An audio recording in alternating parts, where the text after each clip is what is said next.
How to recover deleted Facebook photos. Hi everyone, I'm here to assist you today. Without any delay, let's jump right in. Open Facebook, click on three lines at the top right, then scroll down to Settings and Privacy. Click on Settings and Privacy, then click on Settings. In Settings, go to Account Center at the top.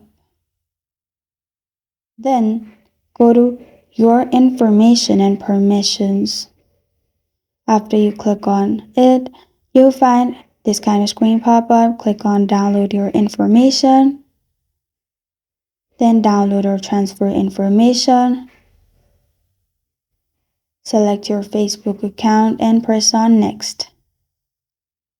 Click on Specific Type of Information. And then just select Post in here, or if you have Photos option, simply click on Photos.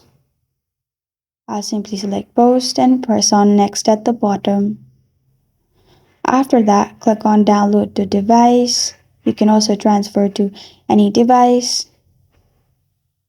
Select Date Range, Email, Format, and then click on Create Files at the bottom.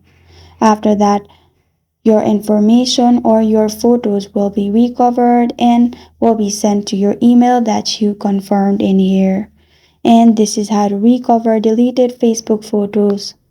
Thank you for joining me today. If this video helps you out, please leave a like and subscribe for more. Got a question or want to suggest a topic, comment below. Thank you for watching.